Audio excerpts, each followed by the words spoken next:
Tirupati laddu controversy రోజుకొక మలుపు తిరుగుతోంది. కానీ ఇండియన్ టెంపుల్స్ విషయంలో ఈ కాంట్రవర్సీస్ అనేవి కొత్తేమీ కాదు. మొఘల్స్ ఇండియాని పరిపాలిస్తున్న టైం నుంచి కాంట్రవర్సీస్ అవుతూనే ఉన్నాయి. మొఘల్స్ పరిపాలించే టైంలో వాళ్ళు టెంపుల్స్ ని వాళ్ళ కంట్రోల్లోకి తీసేసుకున్నారు. ఎంతలా కంట్రోల్లోకి తీసుకున్నారు అంటే హిందువులు టెంపుల్స్కి వెళ్ళి పూజలు చేసుకోవాలి అంటే మొఘల్స్ కి ఫైన్ కట్టాల్సి వచ్చేది. దాని తర్వాత బ్రిటిషర్స్ వచ్చారు. అమ్మో, టెంపుల్స్ దగ్గర చాలా సంపద ఉంది, ఇది ఎవరి చేతుల్లోకి పడితే వాళ్ళ చేతుల్లోకి వెళ్తే వాటిని మిస్యూజ్ చేస్తారు అని చెప్పి మేము వీటిని మేనేజ్ చేస్తాము అని చెప్పి వాళ్ళ కంట్రోల్లోకి టెంపుల్స్ని తీసుకున్నారు. దాని తర్వాత వాళ్ళు కూడా ఫైన్స్ కలెక్ట్ చేయడం మొదలు పెట్టారు. మీకు విషయం తెలుసా, మాస్కులు, చర్చిలు ఇండియన్ గవర్నమెంట్కి ట్యాక్సెస్ కట్టవు, కానీ టెంపుల్స్ కడుతున్నాయి. మనం ఏమనుకుంటాం, మనకి ఎక్కడ ఎన్ని డిఫరెన్సెస్ ఉన్నా కూడా దేవుడి విషయం వచ్చేసరికి మనం అందరం ఒకటే అనుకుంటాం. కానీ ఇక్కడ కూడా శీఘ్ర దర్శనం, అతి శీఘ్ర దర్శనం అని డివైడ్ చేసేసి దీన్ని కూడా ఒక బిజినెస్ కింద మార్చేశారు. ఇక్కడ ఇంట్రెస్టింగ్ విషయం ఏంటో తెలుసా, ఈ ఇయర్ తిరుపతి ఎస్టిమేటెడ్ ఇన్కమ్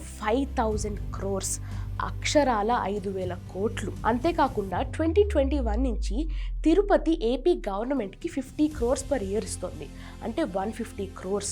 ఈ డబ్బంతా ఏమైపోయింది? గుళ్ళని, ఆచారాల్ని కాపాడడానికి దేవస్థానం ఎదురు డబ్బిచ్చి ఫ్రీగా టెంపుల్స్ మీద పవర్ ఇస్తోంది. పోనీ బిజినెస్ మాత్రమే చేస్తున్నారంటే అది కూడా కాదు, భక్తిని వాడి రాజకీయం కూడా చేసేస్తున్నారు. మాస్కులకేమో వక్ఫ్ బోర్డు ఉంది, చర్చెస్ కోసం నేషనల్ కౌన్సిల్ ఆఫ్ చర్చెస్ ఉంది. మరి సనాతన ధర్మం కోసం ఏముంది? అందుకే ఇట్స్ హై టైం సనాతన ధర్మం కోసం డిప్యూటీ సీఎం పవన్ కళ్యాణ్ చెప్పినట్టు సనాతన ధర్మ రక్షణ బోర్డుని ఏర్పాటు చేయాలి. గవర్నమెంట్ కంట్రోల్లో ఉన్నంత వరకు ప్రజల భక్తిని బిజినెస్ కింద, రాజకీయం కింద వాడుకుంటూనే ఉంటారు. బీఫ్ టాలో, ఫిష్ ఆయిల్, ఇదంతా ఎవరి హయాంలో జరిగింది, తప్పు ఎవరు చేశారు అన్నది కనుక్కోవాలి. తప్పు చేసిన వాళ్ళకి శిక్ష కూడా పడాలి. కానీ ప్రాబ్లం అదొక్కటే కాదు, టెంపుల్స్ గవర్నమెంట్ కంట్రోల్లో ఉండడం, భక్తిని బిజినెస్ కింద, రాజకీయం కింద వాడుకోవడం మెయిన్ ప్రాబ్లం. దాన్ని సాల్వ్ చేసుకోవాలి. ఇప్పటికీ కూడా టెంపుల్స్ ని గవర్నమెంట్ కంట్రోల్ నుంచి ఫ్రీ చేయాలి అని పెట్టిన పిటిషన్, దయానంద సరస్వతి పిటిషన్, కోర్టులో నడుస్తూనే ఉంది.